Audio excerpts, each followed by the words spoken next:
স্ত্রী, ছেলে মেয়ে, বন্ধু বান্ধব, পাড়া প্রতিবেশী, এই অ্যাডজাস্টমেন্ট ভগবান কৃষ্ণ কুরুক্ষেত্রের যুদ্ধে কৌরবদের সবাই গিয়ে বললেন, তোমার এরা ভাই হয় যেটা নিয়ে গীতার সৃষ্টি হয়েছিল, এরা অর্ধেক রাজ্য পাবে, অর্ধেক রাজ্য তোমাকে দিতে হবে। অর্ধেক রাজ্য দিতে অস্বীকার করার পর বললেন যে আমাদের 5টা গ্রাম দাও। তখন কি বলেছিলেন, বিনা যুদ্ধে নাই দেব সুচাক্রমে তিনি। প্রত্যেকের লোভ কমাতে হবে, মনের চাহিদাকে কমাতে হবে। রামায়ণের নাম নিশ্চয়ই শুনেছেন। রামায়ণে ভগবান রামচন্দ্র বনবাসে গিয়েছিলেন, সঙ্গে কে কে গিয়েছিল? কৌশল্য, দশরথ, নাকি সঙ্গে রাম এবং লক্ষ্মণও গিয়েছিলেন। সীতার গিয়ে কি হয়েছিল? কি হয়েছিল মায়েরা? সীতার রাবণ এমনি হরণ করে নিয়ে গেল, শুধু শুধু সোনার হরিণ। এই সোনার হরিণ হয় না। রামচন্দ্র অনেক করে বুঝিয়েছিলেন কে কার কথা শুনে। মায়েদের একটা অস্ত্র আছে, চোখের জল, ব্যাস। তখন বলে গেলেন রামচন্দ্র মতন পুরুষ, তিনিও বাধ্য হলেন সোনার হরিণের পিছনে ছুটতে। মাঝখান থেকে কি হলো? লক্ষণ ভাই তাকে লক্ষণ রেখা দিয়েছিল, লক্ষণ রেখাটা মানলেন না। আজকে আমাদের হিন্দু ধর্মের মা বোনেরা, আজকে টিভিতে আছে, খবরের কাগজে আছে, রাস্তাঘাটে যেভাবে তাদের নাম উঠে আসছে, আমরা প্রত্যেকের বাড়িতেই লক্ষণ রেখাকে লঙ্ঘন করছি। এই লক্ষণ রেখা যদি লঙ্ঘন করেন তাহলে এরকম দশা হবে। সুতরাং এটাকে আপনাকে কমাতে হবে। এরপরে মুখের ভাষা, মুখের ভাষাকে আপনাকে ভালো করতে হবে। তার মানে সবাইকে হিন্দি আর ইংরেজি কথা বলতে হবে না। মুখের ভাষা, সত্য কথা রুষ্ট হলে উল্টা পানে খায়, এমন ভাবে কৈবি কথা যেন লেগে থাকে গায়ে। সুতরাং কথাটা সত্য, কিন্তু সেটাকে বলার যে অভ্যাস, বলার ট্রেনিং, যার ফলে সেটা উল্টো হয়ে যাবে। যার জন্য মহাভারতের যুদ্ধের জন্য অনেকাংশে দায়ী ছিল দ্রৌপদী। তার লাস্ট যে ভুলটা করলেন তিনি বাড়ি উদ্বোধন করার জন্য আমরা যেমন আত্মীয় স্বজন বন্ধু বান্ধবদের আমন্ত্রণ জানাই, সেদিন রাজধানী নির্মাণ করে পঞ্চ পাণ্ডবরা আমন্ত্রণ জানিয়েছিলেন দুর্যোধনকে। দুর্যোধন বেচারি এসেছিল, তখনকার দিনে রাজধানী নির্মাণ করেছেন তারা বেলজিয়াম কাঁচের মতো স্ফটিক দিয়ে। আপনাদের এখন যেমন অনেকের বাড়িতে বাথরুম খুব দেখানো যায়, দেখানোর মতো, কারণ আপনারা এত দামি দামি টাইলস ফিট করছেন। তখনকার দিনে এরকম করেছিলেন। দুর্যোধন এসেছিলেন বেচারি, কিন্তু সেটাকে জল মনে করে পা দিতে গিয়ে পড়ে গিয়েছিলেন। আর তখন পাশ থেকে দ্রৌপদী বলেছেন, আন্ধা কা বেটা আন্ধা, খিলখিল করে হেসেছিলেন। এটা ঠিক হয়েছিল? ঠিক হয়নি। প্রথমত রাজপুত্র, দ্বিতীয় নিমন্ত্রণ অতিথি, তৃতীয় হচ্ছে সম্পর্কে ভাসু। সেই জন্যে মুখের ভাষাকে একটু পরিবর্তন করা দরকার। এখন আমাদের ধর্ম সম্পর্কে জানা দরকার। ভগবান রামচন্দ্র এবং কৃষ্ণ আমাদের মধ্যে বহুল প্রচারিত ধর্ম হচ্ছে বহু, নানা রকম মতবাদের ধর্ম। ধর্ম কখনো বহু হয় না, এই ব্যাপারটা নিয়ে আপনাদের কমপ্লিট একটা ধারণা আসবে আজকে। ধর্ম পৃথিবীর বুকে সমস্ত মানুষের জন্য, বিশ্বজীবের জন্য ধর্ম হচ্ছে একটি। এই ধর্ম কখনো বহু হয় না। আর বহু যেগুলো হচ্ছে মতবাদ, ওগুলো রিলিজিয়ান। এই ধর্মটাকে কখনো ইংরেজিতে ট্রান্সলেট করলে রিলিজিয়ান এটা বলা যাবে না। তাই আগুনের ধর্ম, বাতাসের ধর্ম, জলের ধর্ম, এই ইংরেজিতে ট্রান্সলেট করতে পারবেন না যারা ইংরেজি শিক্ষিত মানুষ আছেন। তার জন্য ধর্মটাকে ইংরেজিতে ট্রান্সলেট করতে গেলে DHARM ধর্ম বানান করে লিখতে হবে। তাহলে এই ধর্ম হচ্ছে দুটি, একটা হচ্ছে সত্য সনাতন হিন্দু ধর্ম, আর একটা হচ্ছে অধর্ম। এই ধর্ম এবং অধর্মের কখনো মিলন হয় না। তাই ভগবান শ্রীকৃষ্ণ, ভগবান রামচন্দ্র, তাকে রাবণের সঙ্গে লড়াই করতে হয়েছিল।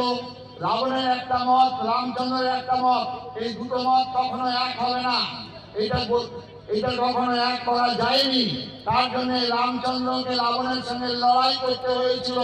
কারণ রাবণের যে মতটা ছিল আসরিক মত, অত্যাচারী, লুণ্ঠনকারী, ধর্ষণকারী, এই মতটার সঙ্গে একজন সাধু সজ্জন ব্যক্তির মত কখনো এক হতে পারে না।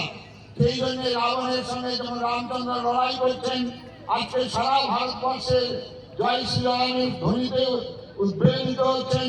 স্বামী বিবেকানন্দ যে স্বপ্ন দেখেছিলেন স্বামী বিবেকানন্দ যে কথা বলেছেন রামচন্দ্রের পূজা চলার দিকে বলেছিলেন ঘরে ঘরে মারুতি পূজা হোক, ঢাক বাজুক, কাঁসর বাজুক, এটা রামচন্দ্রের স্বামী বিবেকানন্দ এটা বলেছিলেন। সুতরাং আজকে সেই জয় শ্রীরাম ধ্বনি আজকে দিকে দিকে উচ্চারিত হচ্ছে, খুব আনন্দের কথা। কিন্তু জয় শ্রীরাম বলার সঙ্গে সঙ্গে ভগবান রামচন্দ্রের জীবন এবং আদর্শটাকে একটু আপনারা চিন্তা ভাবনা করবেন।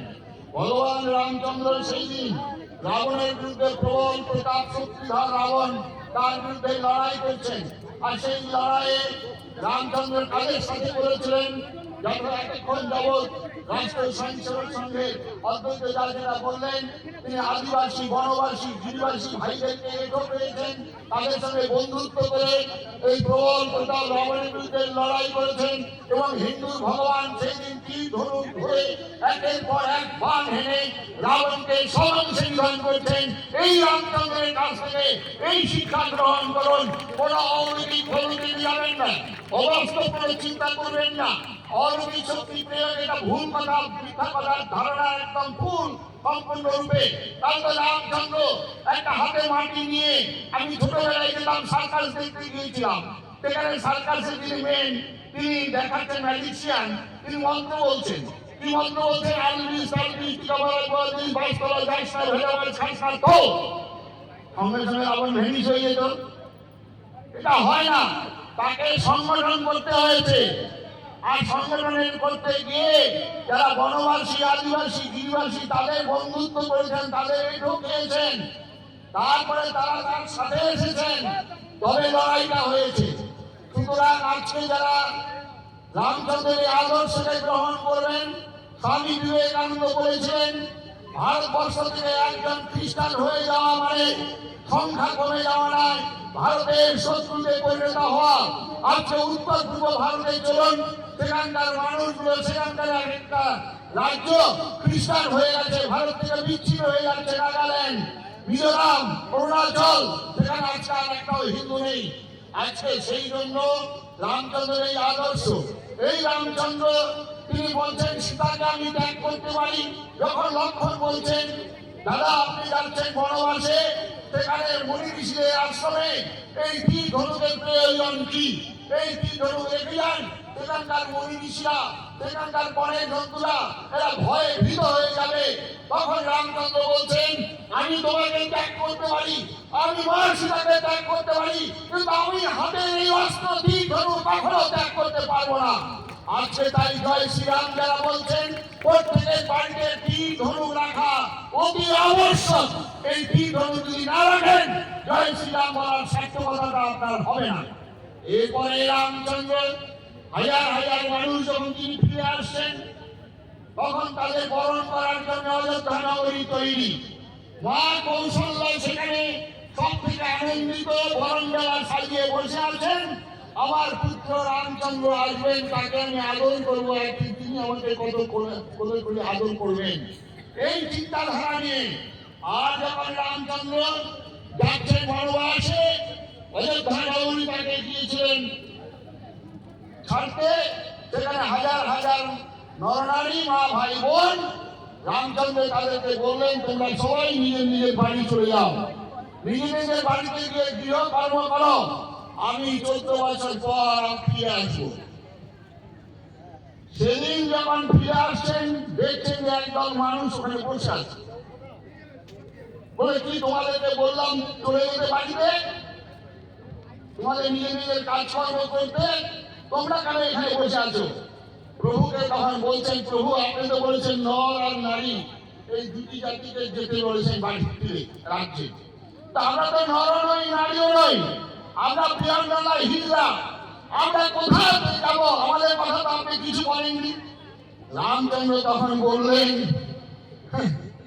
সত্যি তো আমি ভুল করেছি, তোমরা গিয়ে পশ্চিমবঙ্গে জন্মগ্রহণ করবে বুদ্ধিজীবী রূপে, তাও তোমরা সবাই পশ্চিমবঙ্গে বুদ্ধিজীবী রূপে জন্মগ্রহণ করো।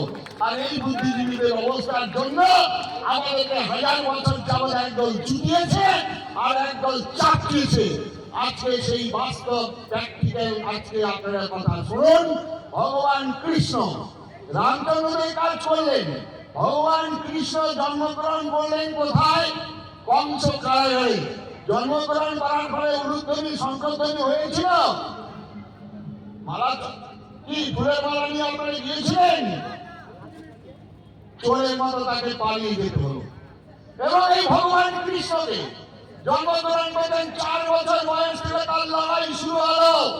আজকে যারা ভাগবত পাঠক আছেন, যারা কীর্তনী আছেন, আপনারা মনোযোগ দিয়ে শুনুন। ভগবান কৃষ্ণ প্রথমে এই পুতনাকে বধ করছেন, তারপরে অগাসুর, বগাসুর, কালিয়ারা নিজের মামাকে তিনি হত্যা করছেন। এই ভগবান শ্রীকৃষ্ণের জীবন, এই বিরাট জীবনটাকে আমরা শুধু বৃন্দাবনের লীলা খেলার মধ্যে সাজিয়ে রাখলাম। কৃষ্ণকে বৃন্দাবনের লীলা, মাধুর্য লীলা। কোথায় বৃন্দাবনের লীলা, মাধুর্য লীলা? এই বৃন্দাবনে কৃষ্ণের প্রকাশ, সেখানে তো লড়াই শুরু হলো ভগবান কৃষ্ণের। আর এই কৃষ্ণকে আমরা গোপী মনোহারী লবঙ্গ নদীকার মধ্যে সাজিয়ে এই কৃষ্ণকে কদম মায়েরা স্নান করছেন। আমাদের বৃক্ষে, কদম্ব বৃক্ষে কাপড়গুলো তুলে রাখেন। নির্ভারত আত্মা, নির্বিশ্বাস ভগবান, যার জীবনটা বৃন্দাবনে মাত্র 11 বছর, তারপরে চলে গেলেন মথুরা, মথুরা থেকে কুরুক্ষেত্র, কুরুক্ষেত্রের দ্বারকায়। এই বিশাল জীবনটাকে আমরা অনুসরণ করলাম না, চিন্তা করলাম না। যে ভগবান গীতাতে বলেছেন যদা যদা ই দিয়ে শুরু করে পরিত্রাণের সাধনাং বিনাশায় দুষ্কৃতাং ধর্ম সংস্থাপনার্থায় সম্ভবামী যুগে যুগে তিনি বিনাশ কথাটা ব্যবহার করেছেন। বিনাশ কোনো মারাত্মক ধর্মের মধ্যে হয় না, বিনাশ কোনো নৌকা ব্যবসা হয় না, বিনাশ কোনো রাষ্ট্রীয় হয় না। বিনাশ কথাটা ব্যবহার করতে গেলে তাকে নীতি রকম শক্তি অর্জন করতে হবে।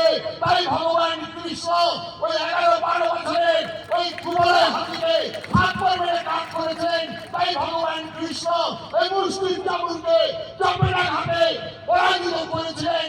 এই ভগবান কৃষ্ণকে আজকে স্মরণ করার সময় এসে গেছে। আর পাবেন কিনা জানি না, বলছি। এরপরে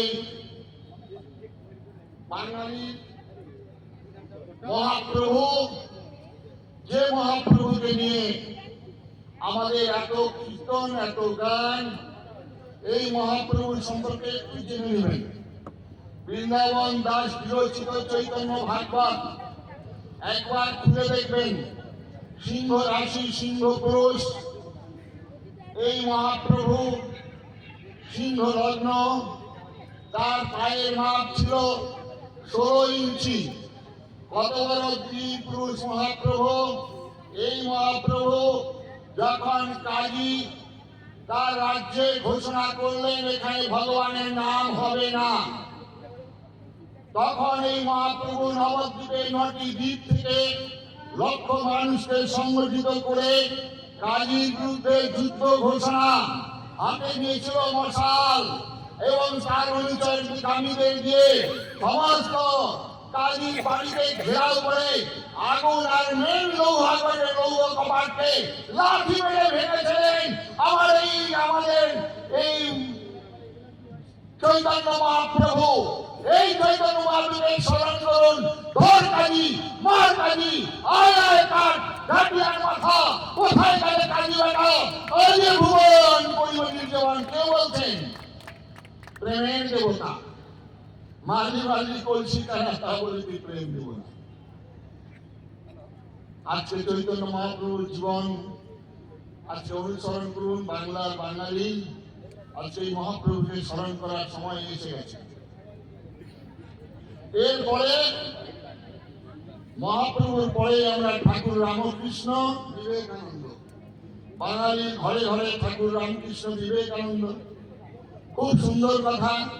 ঠাকুর রামকৃষ্ণের যত মত তত পথ, আর বিবেকানন্দের খালি কোথায় খুঁজছে ঈশ্বর, জীবে প্রেম করে এই জন সেই জন সেবিছে ঈশ্বর। খুব ভালো কথা। এইবারে সাধক যখন উচ্চ স্তরে ওঠেন, সাধনার যখন উচ্চ শিখরে ওঠেন, তখন সাধকের কাছে ব্যক্তিগত সাধনায় তুল্য, নিন্দা, স্তুতি, মৌনী, সন্তুষ্ট যেন কেন উচিত। তার কাছে আর কোনো ভেদাভেদ থাকে না। গাভী, কুকুর, হস্তি সব তার কাছে এক হয়ে যায় সাধক যখন ব্যক্তিগত সাধনায় সিদ্ধি লাভ করেন। সেটা বাস্তব জীবনে প্র্যাকটিক্যালে সেটা প্রয়োগ করলে আপনার ভয়াবহ ক্ষতি হতে পারে। তার জন্য তারই উপযুক্ত শিষ্য বিবেকানন্দ চিকাগো শহরে যাচ্ছিলেন। পাদ্রী সাহেব হিন্দু ধর্ম সম্পর্কে নিন্দা করছেন, করজোরে তার কাছে প্রার্থনা করছেন, ওই সাহেব তুমি হিন্দু ধর্মের উদারতা, হিন্দু ধর্মের বৈশিষ্ট্য, সার্বজনীন আদর্শ, তার মহত্ব তুমি কিছুই জানো না, কেন তুমি আমার ধর্ম সম্পর্কে নিন্দা সমালোচনা করছো?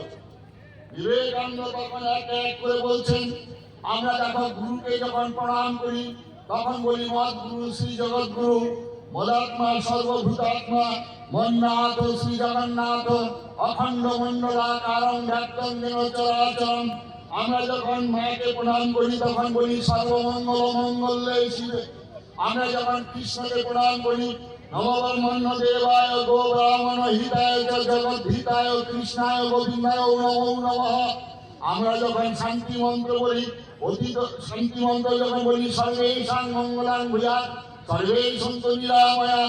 আমরা যখন পিতৃ তর্পণ করি তখন বলি অতীত কুল কঠিনাং সপ্তদ্বীপবাসিনাং ময়া দত্তেন তয়েন গুণত্রয়ম। আমরা গাছকে পুজো করি, আমরা বনের পশু পাখিকে পুজো করি, আমরা ময়ূরকে পুজো করি, আমরা হাঁসকে পুজো করি, আমরা পেঁচাকে পুজো করি, আমরা ইঁদুরকে পুজো করি। তুমি এক ধর্মের, আমাদের ধর্মের ভগবানকে বলেছি আমরা জগন্নাথ, আমাদের ধর্মের বাবাকে বলেছি আমরা বিশ্বনাথ, আমাদের ধর্মের মাকে বলেছি আমরা জগৎ ধাত্রী জগৎ জননী। তুমি এক ধর্মকে কেন নিন্দা সমালোচনা করছো? বিবেকানন্দ সাহেব খান্ত আপনি আরো বেশি করে নিন্দা শুরু করেছিলেন। তখন তো বিবেকানন্দ বলতেই পারতেন পাগলে কিনা বলে ছাগলে কিনা খায়। বিবেকানন্দ বলতেই পারতেন হাতি চলে বাজার নেই কুত্তা ভূতে লাখো নেই। বিবেকানন্দ বলতেই পারতেন আমার গুরু বলে গেছেন যত মত তত পথ। বিবেকানন্দ সে কথা স্মরণ করলেন না।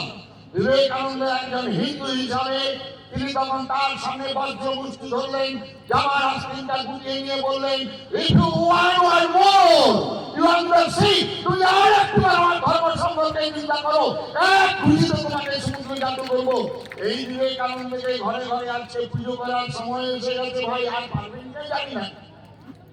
এরপরে হচ্ছে আমাদের বিবেকানন্দের পরে ঠাকুর রামকৃষ্ণ, এই ঠাকুর রবীন্দ্রনাথ ঠাকুর কবিগুরু, যার কথা সবাই আপনারা জানেন, সবাই বলেন, সবাই অনেক কবিতা মুখস্থ করেছেন আপনারা।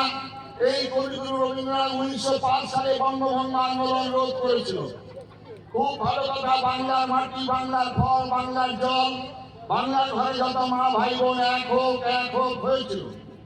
এরপরে রবীন্দ্রনাথ তার কবিতায় ছিল ভারতীয় কবিতায় হেথায় দাঁড়ায় দুবাবু বাড়ায় নবীনবচন দেবতার কথা বলেছেন। রবীন্দ্রনাথ বলেছেন হেথায় হের নিত্য পবিত্র ধরিত্রীরে এই ভারতের মহামানবের সাগর তীরে ধ্যান গম্ভীর এই যে ভূধর নদী জপমালা ধৃত কান্তার দিবে আর নিবে মিলাবে মিলবে যাবে না ফিরে এই ভারতের মহামানবের সাগর তীরে। এই রবীন্দ্রনাথ এইবারে কবিতা লিখছেন 1937 সাল। 1906 সালে কি একটা হয়েছিল ঐতিহাসিক। আমরা হিন্দু তো আমরা ধর্মগ্রন্থ থেকে শিক্ষা নিইনি, আমরা রামচন্দ্র কৃষ্ণদেবের শিক্ষা নিলাম না, ইতিহাস তো আমরা জানলামই না, ইতিহাসের ধারে পাশেও জানি না আপনারা। তাহলে বলুন আজকে যারা এখানে হিন্দু সম্মেলনে আছেন অন্তত মেদিনীপুর থেকে আশা করবো অন্তত 10টা মানুষ হাত তুলে বলবে 1906 সালে কি হয়েছিল বাংলার বুকে। 1906 সালে মুসলিম লীগ প্রতিষ্ঠা হয়েছিল এবং তাতে সার এবং জল প্রথম জল দিলেন কে? আজকে যাকে আমরা জাতির জনক বানিয়েছি তিনি কি বলেছেন? Islamic Pakistan shall come on my dead body. সার দিলেন কে? জলের পরে চারা গাছে সার দিতে হয়, সেই সারটা দিলেন Jawaharlal Nehru. Demand for Pakistan it is fantastic nonsense. আর হাওয়া লাগালেন কে? বাতাস দিলেন কে? এটা দিলেন আমাদের পশ্চিমবঙ্গের সব থেকে ক্ষতিকার, সব থেকে যে দলটাকে আমরা বেশি দিন রেখেছিলাম, যে দলটা বাংলার বাঙালি সর্বনাশ করেছেন, শিক্ষা দীক্ষা ধর্মে শিল্পে সাহিত্যে ধ্বংস করে দিয়েছেন যে দলটা, সেই দলটা হচ্ছে পাকিস্তানের দাবি মানতে হবে তবে আমার দেশ স্বাধীন হবে, এই দলটি। তখন রবীন্দ্রনাথ কবিতা লিখছেন আর নরদেবতার কথা বললেন না। আর দিলে আর নিলে তার মনে হলো না। তিনি বাধ্য হচ্ছেন, কবিতা লিখছেন, কাহিনীর চারিদিকে ফেলেছে বিষাক্ত নিঃশ্বাস। শান্তি ললিত বাণী শুনাইবে ব্যর্থ পরিহাস। ওই দানবের সাথে সংগ্রামের পরে প্রস্তুত হতে হবে ঘরে ঘরে, প্রস্তুত হতে হবে ঘরে ঘরে, প্রস্তুত হতে হবে ঘরে ঘরে। দানবকে কি নিয়ে সংগ্রাম করবেন, কি নিয়ে প্রস্তুত হবেন, সেটাই আজকে বাংলার বাঙালির দুর্দিনে বাঙালিকে আজকে নতুন করে চিন্তা ভাবনা করতে হবে।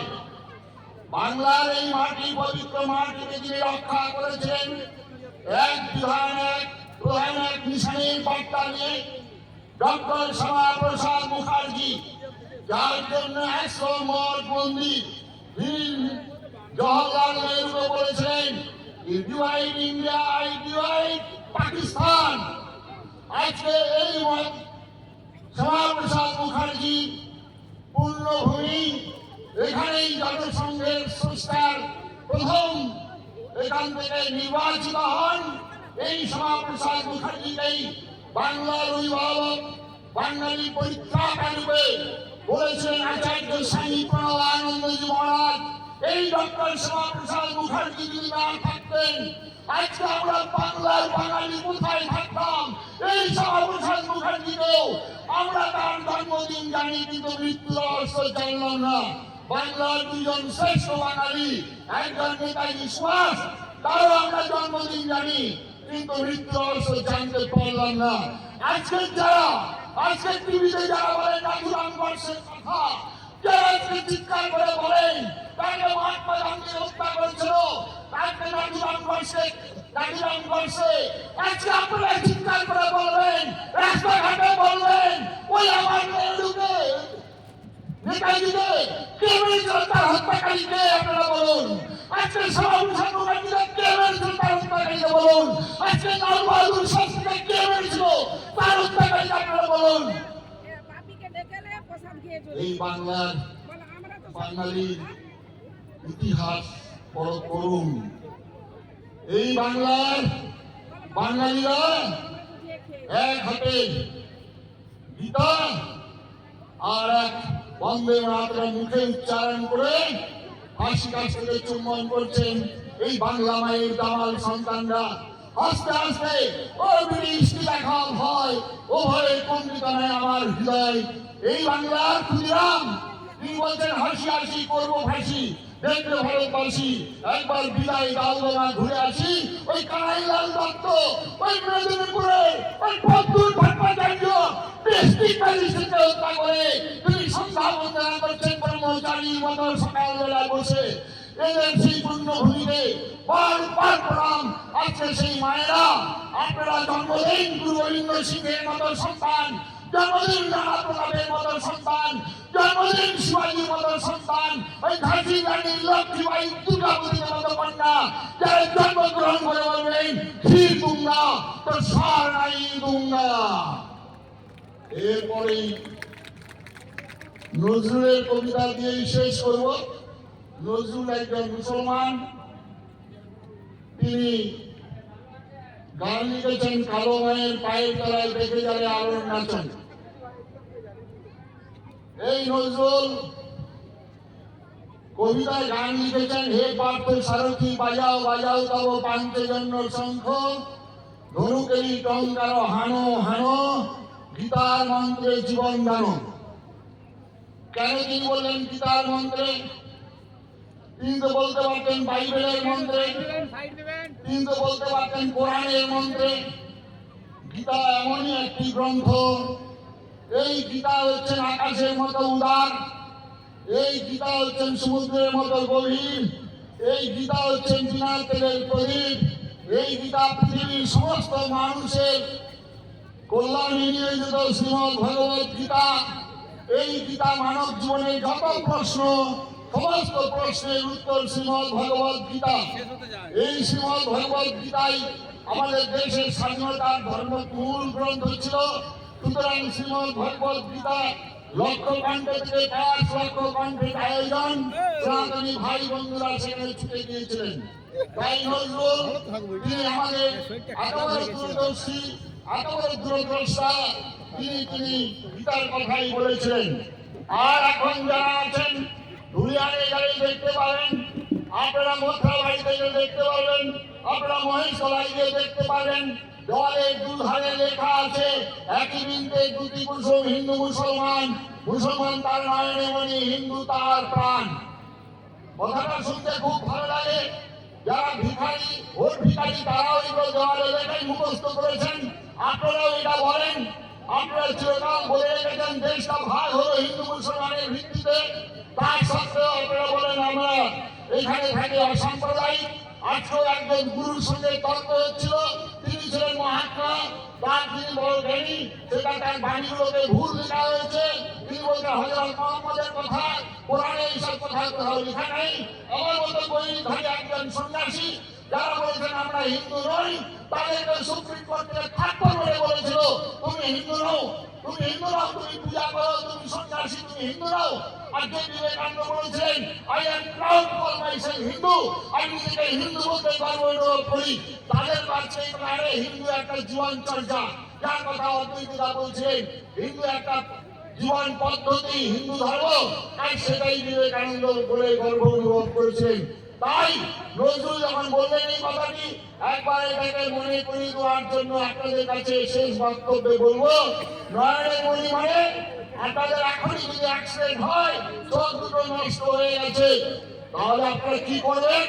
আপনারা কি শ্মশানে নিয়ে যাবেন? আপনারা কি কবরে নিয়ে যাবেন? কারণ নয়নের মণি নষ্ট হয়ে গেল, তার ভিতরে প্রাণ আছে। আর যদি দেখেন আপনার নয়নের মণি ফাঁস করে তাকিয়ে রয়েছে, তার ভিতরে প্রাণ নেই, তাহলে তাকে মৃত বলে ঘোষণা করে আপনার সবল কবরে খানায় আপনার শ্মশানে নিয়ে যাবেন। তাই নজরুল কি বলতে চেয়েছেন? নজরুল বলতে চেয়েছিলেন নয়নের মণি আমদানি করা যেতে পারে, কিন্তু একবার যদি প্রাণ চলে যায় তাহলে ভারতবর্ষ থাকবে না বন্ধু। তাই ভারতবর্ষে আফগানিস্তান, কাবুল, কান্দাহার, ইরাক, ইরান, আজকে বাংলাদেশ, আজকে পাকিস্তান, আজকে পশ্চিমবঙ্গের বহু জায়গায় আজকে প্রাণ শূন্য হয়ে যাচ্ছে। তার জন্য রাষ্ট্রীয় স্বয়ংসেবক সংঘের সংকল্পকে হিন্দুর সম্মেলন আচার্য স্বামী প্রণবানন্দজি মহারাজ বলেছেন আমি হিন্দুকে হিন্দু নামে ডাক দিতে চাই। তার জন্যই হিন্দু রক্ষী দল, তার জন্যই বিশ্ব হিন্দু পরিষদ, তার জন্যই বজরং দল, তার জন্য প্রত্যেকে গর্ব করে বলুন আমি হিন্দু, আমি হিন্দু, আমি হিন্দু। হিন্দু যদি বাঁচতে চাও হিন্দু বলে পরিচয় দাও, এছাড়া কোনো পথ নেই। তাই ঠাকুর দেবতার ইতিহাস থেকে শিক্ষা নেন, এক হাতে অস্ত্র আর এক হাতে শাস্ত্র। তাই যারা মা কালী ভক্ত হাত তুলুন, মা কালী, মা কালী হাত তুলুন, কতজন ভক্ত? যেখানেই মা বাঙালি সেখানেই মা কালী, সেখানেই পাঠা বলি আর গলা বলি, এই হচ্ছে বাঙালি। মা কালীর যদি ভক্ত হয়ে থাকেন তাহলে প্রত্যেকের বাড়িতে শাড়িত খাড়া রাখতে হবে। ওই টিনের একটা খাড়া দিয়ে টিফিন বাজি করলে চলবে না। এটাই তবে মা কালী ভক্ত। শিবের ভক্ত আপনার কতজন শিবের ভক্ত? প্রত্যেকের বাড়িতে শিবের ত্রিশূল রাখতে হবে। এক হাতে শাস্ত্র, শাস্ত্রহীন যদি অস্ত্র হয় তাহলে কি হবে? আসরিক শক্তি বৃদ্ধি পাবে। তার জন্য আসরিক শক্তি পাবে।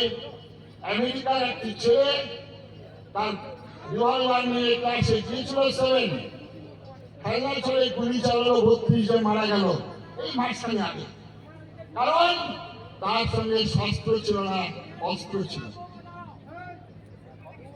আর যদি আবার অস্ত্রহীন শস্ত্র হয় তাহলে বাংলাদেশ থেকে যত মহাপুরুষ সব পালিয়ে এসছে। কারণ এদের শাস্ত্র ছিল, এদের হাতে অস্ত্র ছিল না, মানে এদের দিব্য জ্ঞান ছিল, কাণ্ড জ্ঞান ছিল না। আজকে হিন্দু সম্মেলনে প্রত্যেকটা বাঙালি হিন্দুকে আজকে কাণ্ড জ্ঞান হওয়ার জন্য আজকে কাতর প্রার্থনা। তাই না খেতে পাওয়া কুকুরগুলো যেমন আপনারা ফেলে দেওয়া অন্য খেয়ে ওই নিরাকুত্তাগুলো ঘেউ ঘেউ করে চিৎকার করে, আর এনসিসিআর কুকুর পানিতে পোষা থাকে, তারা নব্যচর্য খায়, ফ্যানের তলায় ঘুমায়। যখন গ্রামের ডাকাত আসে, চোর আসে, এই কুকুরগুলো ঘেঘেও করে না, ওই অ্যালসেশিয়ান ইন বিটুইন পলিটিশিয়ান। আর আমরা আপনাদের ফেলে দেওয়া গৈরিক কাপড়, আমার আশ্রম, আমার ইট গাড়ি পাথর সব আপনাদের দেওয়া। তাই আজকে হিন্দু সমাজ বিপন্ন, আজকে হিন্দু সমাজ আজকে আক্রান্ত, আজকে মধ্যবাড়ি, আজকে ধুলিয়ান, আজকে দেগঙ্গা, আজকে মহেশপাড়া, আজকে দ্বীপদাসকে আজকে আগুনের চান্দ পুড়িয়ে মারা হয়। আমরা বাঙালি, আমরা হিন্দু, আমরা খিচুড়ি লাইনে লাইন দিয়ে বসে থাকি, আমাদের লজ্জা করে না, আমাদের ভিক্ষা দেওয়ার সুযোগ করে না। আজকে বন্ধু, তাই আজকে কাতর প্রার্থনা, ওরে হিন্দু বাঙালি শেষ দিন, আজকে জাগো, আজকে জাগো। এই কাতর প্রার্থনা নিয়ে যাদের মুখ আছে, যারা বলতে পারে না তাদেরকে বোবা বলা হয়, যারা চোখ থাকতে যারা দেখে না তাদেরকে অন্ধ বলা হয়, যারা কান থাকতে শোনে না তাদেরকে কালা বলা হয়। আমরা এতদিন হিন্দু বাঙালি, আমরা অন্ধ, আমরা বোবা, আমরা কালা হয়েছিলাম। তাই আর একবার বিদায় নেওয়ার আগেই 26 সাল লাস্ট ট্রেন, আরেকবার পবিত্র উদাসনের মতো মেদিনীপুরের মাটি আবার মেদিনী ফেটে বেরিয়ে আসুক। আমার তাজা যুবকরা যারা আস্তে আস্তে ফাঁকি কাইসে চুম্বন করবে, তারা বলবেন আরেকবার দাও দাও করে পবিত্র উদাসনের প্রমাণ করে দাও আমরা মেদিনীপুরবাসী, আমরা বাংলার যুবক, আমরা মরিনি, আমরা মরিনি, আমরা মরিনি। শুধু ফুলে নয়নের জলে কাকুতি মিনতি গানে পূজা দেব না তো এবার, সংকল্প করিতে হইবে অসুর প্রতিবার, তবে হবে বিশ্ব মাঝে বাঁচিবার চির অধিকার। দুর্গম গিরি কান্তর মরু দুস্তর পারাবার, লঙ্ঘিতে হবে রাত্রি নিশীতে। যাত্রীদের কথা বলবো না, সারা ভারতবর্ষে 19টা রাজ্যের যাত্রীরা জেগেছেন, অঙ্গ জেগেছেন, কলিঙ্গ জেগেছে, এবারে বঙ্গ প্রার্থনা।